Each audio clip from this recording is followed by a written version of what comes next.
The sound came sharp and sudden, like a gunshot wrapped in crystal. The glass didn't even make it to the marble floor before the room froze. Conversations died mid-sentence. Forks hovered in the air. Every eye turned at once, locking onto the woman standing there with an empty tray and a face drained of color. She didn't move at first. Her hands stayed suspended, fingers curled as if still holding the stem that was now gone. Her breath caught somewhere high in her chest, shallow, and panicked.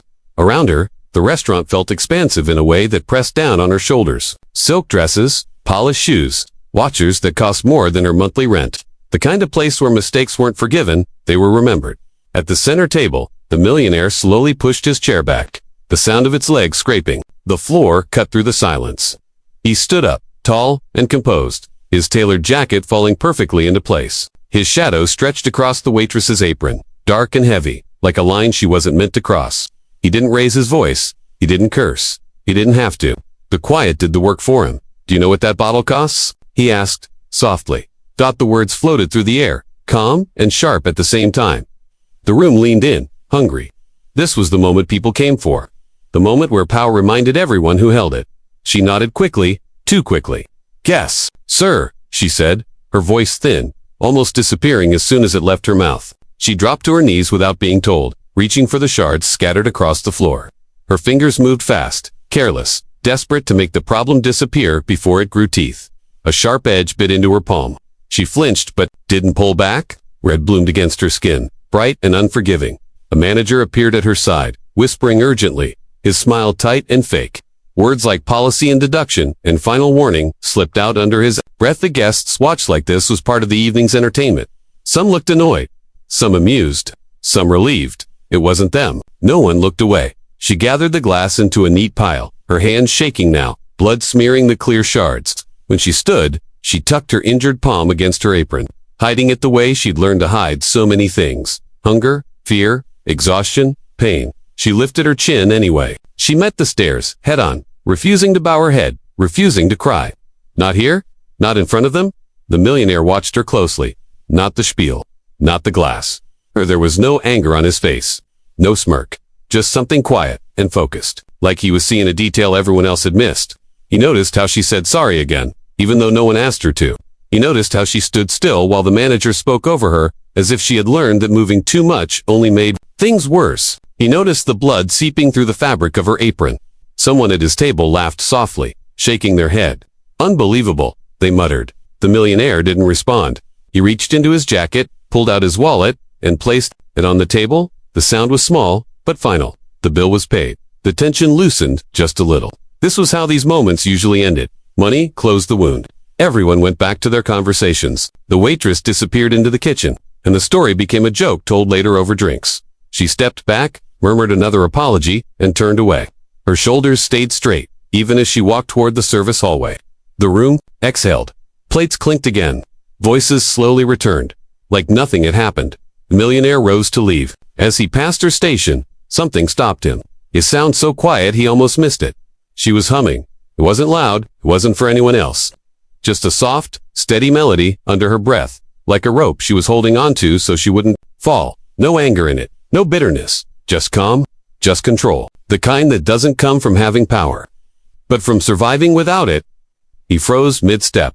He turned around slowly, as if afraid the moment might break if he moved too fast. He looked at her again. Really looked. Her back was to him now, shoulders squared as she wiped the counter with her good hand. Her other hand stayed hidden, pressed tight against her side. She didn't know he was watching. She wasn't performing. She was simply being. Something in his chest shifted, sharp and unexpected. "Misty," said. The room went quiet again, but this time it felt different. Curious, uncertain.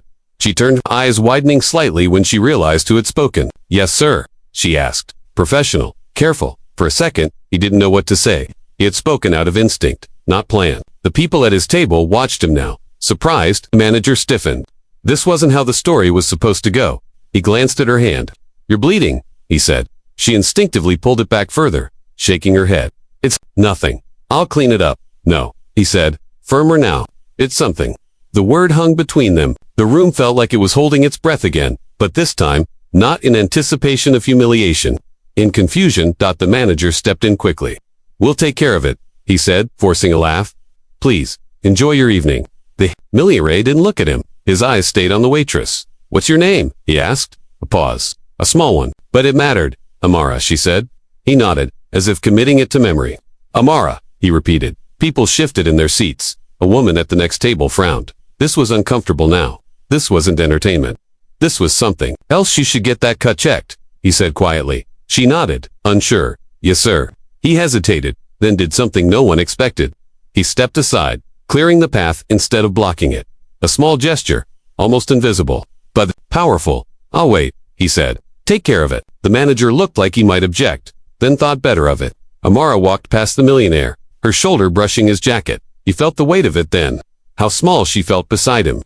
How easily he could have crushed her with a word. How close he'd come. As she disappeared into the back, the room buzzed with whispers. The millionaire stood there alone for a moment, suddenly aware of every eye on him.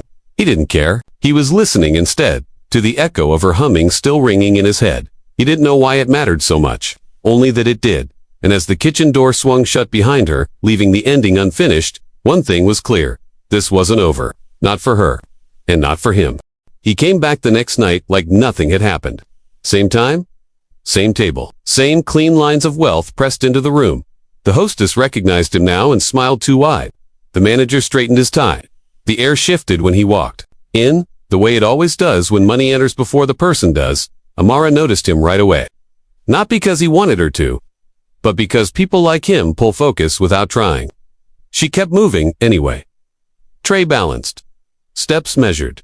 Eyes forward. She worked the room like she always did, steady and quiet, like whether you don't argue with Ordos. Flew at her from every direction. Fingers snapped.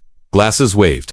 Someone cleared their throat loudly when she didn't respond fast enough. She said yes, and of course, and right away so many times, they lost meaning. Her smile stayed always. Stayed. The millionaire watched her closely. Not the way men sometimes do, with hunger or ownership. He watched the way someone watches a fire from a distance, aware it could burn but unable to look away. He saw the insults land and slide off her like rain. He saw how she apologized for things that weren't her fault. He saw how she absorbed the weight of the room so others didn't have to. When she came to his table, conversations around them dipped, heads tilted. People noticed. That was the problem. "Good evening," she said, voice calm. "Good evening," he replied. Simple. Equa. Someone at the next table leaned over and whispered, not quietly enough, "Why is he talking to her?" Another voice answered, amused. "Maybe he likes charity cases." Amara didn't react. She wrote down his order, thanked him, moved on. But the words followed her like smoke. By the third visit, the looks had sharpened. Curiosity curdled into judgment. A coworker caught her by the drink station and lowered her voice. "Be careful," she said, eyes darting toward the dining room. "Management doesn't like attention." Amara nodded. She always nodded. "I know." The manager didn't bother lowering his voice. "You're here to serve," he reminded her later, lips tight. "Don't forget your place." She said nothing. She never argued. She just kept working. That was her resistance. Showing up, standing tall, not shrinking. The millionaire saw all of it. He saw how the manager spoke to her like she wasn't there. He saw how coworkers avoided standing too close, afraid of being pulled into whatever storm was forming around her. He felt it too. The pressure, the quiet warning in the air that said lines were being crossed. Still, he came back. One night, a group of men sat near the bar, loud and loose with their money. They'd been drinking, laughing, watching her too closely. When she approached their table, one of them mimicked her accent, drawing out her words into a cruel joke. The others laughed. One pretended not to understand her when she repeated the order, smirking like he'd won something. "Say it again," he said. Slower. Her jaw tightened. Just for a second. She took a breath and repeated the order, clear and steady. They laughed harder. That's when the millionaire stood up. The chair scraped back, loud and sudden. The laughter stumbled. Heads turned. The room felt smaller all at once. "That's enough," he said. His voice wasn't loud. It didn't need to be. Authority lives in tone, not volume. One of the men blinked, surprised, then scoffed. "Relax," he said, waving a hand. "She's used to it." The words landed like a slap. Amara froze. Not because she was shocked, because she was tired. Tired of pretending it didn't hurt. Tired of acting like practice made pain disappear. The millionaire looked at her, then back at the table. "No," he said. "No one should be used to that." The manager rushed over, smile glued on. "Apology ready?" "Let's all calm down," he said, eyes flashing a warning toward Amara. "We don't want to make a scene." But the scene had already been made. It just wasn't hers. The men grumbled. Someone muttered something about sensitive people. The manager ushered them back to their drinks. The room slowly returned to its low hum, but something had shifted. Lines had been crossed. Not by her. Later, in the narrow corridor behind the kitchen, the millionaire found Amara rinsing her hands. The fluorescent lights were harsh back there. No music, no laughter. Just the truth of things. "I'm sorry," he said. She glanced up, surprised. "For what? For them?" he said. Then, after a beat, "For me, for all of it." She dried her hands carefully. "Thank you." He hesitated, then said what had been sitting heavy in his chest all night. "You shouldn't have to put up with that." She met his eyes then. Really met them. "I know." There was no anger in her voice, just fact. She took a breath. "I need to ask you something," she said. "Please don't come back." The words caught him off guard. "But they'll make it harder," she said quietly. "They already are." He looked at her, really looked, and saw the cost of attention written in the tight set of her shoulders. The isolation. The risk. The way being seen could be as dangerous as being invisible. "I can help," he said quickly. "I have lawyers. I have money. I can." She shook her head before he could finish. "I don't need saving." The sentence landed between them, solid and sure. "I need respect," she said. Respect. Not pity. Not rescue. Not a check or a favor. Respect. He'd bossed silence before. Loyalty. Access. Forgiveness. He'd never been refused like this. Not gently. Not firmly. Not with dignity intact. He nodded slowly. "I understand." She gave him a small smile. "Tired? Rildu? You?" He thought he did. He wasn't sure, as she walked past him and back into the kitchen. He stayed where he was, alone in the corridor, listening to the clatter of dishes and the sound of a system that chewed people up quietly. He realized then that what pulled him back night after night wasn't her face or her voice or the idea of a story that would look good from the outside. It was her spine, the way she stood without armor, the way she refused to bend even when the world leaned hard, the way she asked for respect in a place built on hierarchy. And as he left the restaurant that night, knowing he should stay away and knowing he probably wouldn't, one truth settled, deep and uncomfortable in his chest. Falling for her wasn't the risk. The risk was what it would cost her if he didn't change everything else first. The night everything changed, arrived dressed in gold and soft music. The restaurant looked different under the glow of cameras and rented lights. Tables were pushed closer together. White cloths pressed smooth. Banners hung from the walls, with words like dignity and hope printed in bold letters. Donors filled the room with polished smiles and practiced concern. This was a charity gala, a night meant to prove kindness lived comfortably beside wealth. Amara moved through it all quietly, carrying trays of wine beneath promises she had learned not to believe. Her steps were steady, but her chest felt tight. Nights like this were the hardest. People spoke about lifting others up while stepping right over her. They talked about justice while snapping their fingers for refills. She listened. She always listened. Not because she agreed, but because listening had kept her alive. The millionaire arrived late, slipping into his seat with less confidence than usual. He felt the weight of the room tonight. The speeches, the pretending. He watched Amara from across the floor, her figure moving between tables like a shadow no one wanted to name. He remembered her words. "I don't need saving. I need respect." They echoed in his head as the host took the microphone and smiled too wide. Then the whisper hit the stage. The keynote speaker had canceled. A phone call, a delay, a problem. Panic spread fast, thin smiles cracking as donors glanced at their watch. Easy, the host stalled, telling jokes that didn't land, buying time that was running out. From the corner of the room, Amara stopped. She felt it before she decided. A pull, a quiet certainty. She handed her tray to a coworker and stepped forward, heart pounding but face calm. When she spoke, her voice cut through the noise, clean and clear. "I can help." The room reacted before it listened. A ripple of laughter. A few raised brows. Someone whispered, "Is she serious?" The manager's face drained of color as he shook his head sharply, signaling her to stop. This wasn't her place. Not tonight. Not ever. The millionaire stood up before he realized he was moving. "Let her speak," he said. The words landed heavy. Donors turned. Cameras shifted. The host hesitated, eyes darting between power and protocol. The room resisted, uncomfortable, with the idea of being led by someone they'd been ignoring all night. Then, slowly, reluctantly, they relented. Amara took the microphone. For a moment, the room waited for her to fail. For a crack, a tremble, an apology, none came. She held the mic like she'd been holding herself for years. Firm, honest, unafraid. "My name is Amara," she said. and I know what it's like to be lifted by no one. Silence fell, thick and real. She spoke of nights spent sleeping in cars, parked under broken streetlights, textbooks spread across the dashboard. She spoke of studying law by the glow of her phone while her parents slept beside her, breath shallow, medicine bottles lined up like prayers. She talked about turning down scholarships that would have changed her life because someone had to stay home and care. For the only family she had left, her voice never wavered. She spoke of systems, of rules written to protect fairness but often used to block it. She spoke of dignity, not as a gift given by others, but as a choice you make when no one is watching. She quoted cases, simple words, clear truths. Law is meant to serve people, not silence them. The room stilled, faces changed. Smiles faded into something closer to shame. People leaned forward without realizing it. Even the cameras forgot to move. When she finished, she didn't ask for applause. She simply handed the mic back and stepped away. For one breathless second, nothing happened. Then someone clapped. Slow, careful. Another followed. Then another. The sound grew, filling the room, crashing against the walls. Applause thundered where laughter had lived moments before. People stood.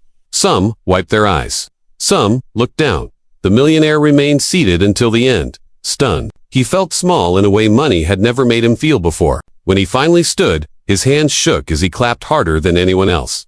Back in the corridor later, away from the noise, he found her leaning against the wall. Eyes closed, breathing deep. The adrenaline had worn off. What was left was exhaustion. He started, then stopped. Worse felt useless. She opened her eyes and smiled faintly. That was my truth. He nodded. Why are you here? He asked gently. Why wait tables? She met his gaze. No hesitation now, because I wouldn't lie. She told him about the bar exam, the technicality no one wanted to fix. The box she refused to check, falsely, even when it would have solved everything. She told him how easy it would have been to bend. How many people told her, too. How she chose integrity instead. I'd rather be overlooked than dishonest, she said. The words hit him harder than any accusation ever had. In that moment, power shifted. Not because she rose, but because everyone else finally looked up, and as the noise of the gala faded behind them, one truth stood clear, and UNMOVABL. The world doesn't change when the powerful speak louder, it changes when the overlooked, finally, refuse to stay silent. The morning after the gala, the restaurant felt different. The air was heavier with possibility, lighter with relief. Whispers had turned into quiet admiration, and admiration into change that no one had dared to imagine the night before. Managers, who had once barked orders, now lingered near her station, offering polite smiles instead of judgment. Colleagues who had avoided her glance now stole them, uncertain, as if they had glimpsed something they had never been trained to recognize. Outside, the city moved on in its usual chaos, indifferent to the small revolution that had taken place. Within these walls, but inside, the world had shifted. She moved among tables with her usual grace, polishing silver, arranging glasses, a small, contained power in every movement. Yet, she carried herself differently now, less for them, more for herself. Her head lifted just slightly higher. Her eyes no longer flicked away from anyone's gaze. She had seen them all, and now they had seen her. The millionaire's presence was subtle at first, almost imperceptible. He didn't linger or hover, but he was there, sitting quietly at his usual corner table, hands folded, eyes tracing her movements. There was no theatrics, no forced charm, just quiet observation. He had learned something in the past weeks that money could never teach. Patience, respect, and the weight of dignity. The world of wealth and power that had always surrounded him, the limousines, the rare vintages, the soft velvet of private clubs had taught him to take, to command, to own, without question. Yet here, in this narrow corridor between tables, he found himself powerless, humbled, attentive in a way that startled him. He watched as she handled a difficult customer with a calm firmness that made the man pause, mid-sentence, caught in the polite, unwavering force of her presence. It wasn't just that she had poise. It wasn't merely that she had skill. It was that she had self-respect, and she expected it, quietly, insistently, without apology. And in that expectation, he saw the truth about himself. That he had never met anyone who would not bend for him. And now, he was learning that the world had far more lessons to offer than his fortune could buy. Apologies came swiftly after the gala, though they weren't always the words he wanted to hear. The manager, caught between guilt and authority, submitted his resignation quietly, stepping away with a stiff neck and reddened eyes. Staff who had whispered in corners began to approach her with tentative smiles. In the city's social circles, once immune to anyone outside their gilded walls, began to murmur about the woman who had stolen the room. without knowing she was stealing anything at all. She didn't seek the recognition. She didn't need it. She simply existed, unwavering, her life and her choices speaking louder than the applause and the flashbulbs. And yet, for the first time, she felt seen. Truly seen. Months passed. The rhythm of her life returned to a kind of normalcy, though normalcy had shifted. She studied at night, reviewing legal texts, writing essays, practicing arguments. She had endured long enough to understand that the road she walked was never meant to be smooth. And he was there, not as a savior, not as a spectacle, but as a quiet witness to her journey.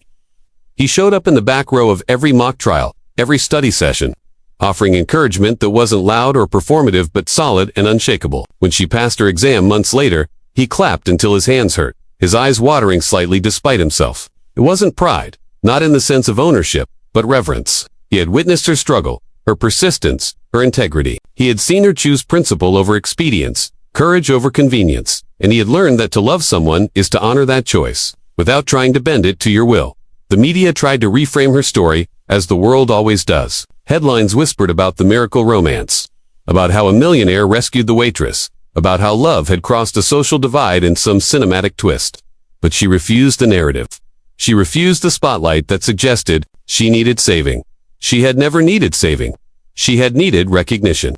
She had needed respect. And in reclaiming her story, she taught those watching a quiet, unshakable truth, that dignity is not granted, it is held. That love is not earned through spectacle. It is recognized in the everyday choices of who stands beside you and how. He learned to practice love differently, as well. He learned to listen, to wait, to follow instead of leading. He learned to honor boundaries, to ask permission, to celebrate victories without demanding credit. Every time he watched her step into a room, he marveled not at her beauty, though it was undeniable, but at her courage. Every time she corrected an injustice with quiet precision, he learned humility. Every time she declined his offers of help, he learned restraint. And slowly, imperceptibly, he changed not because anyone told him to. Not because he was forced, but because she refused to allow him to dominate a space she had earned through struggle and persistence. In the quiet evenings, when the city outside hummed and traffic lights flickered like stars too close to touch, they would walk together. Not hand in hand at first, but side by side, learning the rhythm of mutual respect. He didn't reach for her purse. He didn't order for her. He didn't dictate. He observed, he listened, he adjusted. The world had offered him obedience, and he had learned that love demanded something else, equality. That lesson, subtle but relentless, reshaped him. The opulence he had wielded like a weapon lost its sharpness. The power he had taken for granted now felt hollow without integrity beside it. And when reporters asked him finally, months later, why he fell for a waitress, everyone ignored. He didn't boast, he didn't dramatize. He smiled softly, a small, knowing smile that spoke of everything the cameras would never capture. Because she never ignored herself, he said. The words were simple, but in them lay the weight of every injustice she had endured, every moment of grace she had offered under pressure, every choice she had made to remain upright in a world that would rather see her bend. And in that moment, the world understood something profound, not about him, not about her, but about humanity. That true respect cannot be bought, that true love cannot be commanded. And that power is measured not by wealth or influence, but by the eyes that choose to see the dignity in another human being when no one else does. They built something honest. No spectacles, no public declarations, no performative gestures. Just two people navigating life together, learning that partnership is less about rescue and more about recognition. She reclaimed her story fully, teaching everyone around her that dignity does not ask permission, and that the truest love is always grounded in acknowledgement of the other's strength. He, in turn, learned that even the richest man in the world is small if he refuses to learn from the courage of those society deems beneath him. And as the years passed, the lesson lingered, that love is patient, love is quiet, love is powerful when it sees clearly, that the world can misrepresent, misunderstand, even rewrite a story, but integrity, once held, cannot be erased. That in seeing each other fully, without judgment, without the need to save, lies the truest form of connection. In the end, it was not a grand gesture that defined them. It was the quiet acknowledgement of worth, the patient witnessing of perseverance, the respect offered without expectation of reward. The millionaire had fallen in love. Yes, but he had fallen in love not with an image, not with a role, but with the spirit that refused to bow, refused to break, refused to compromise her essence. And she, in turn, accepted a love that saw her, and nothing more, nothing less. And the lesson so simple, so profound remained with everyone who watched. Dignity doesn't ask permission. Love doesn't require approval, and the truest measure of power is who you choose to see when no one else does.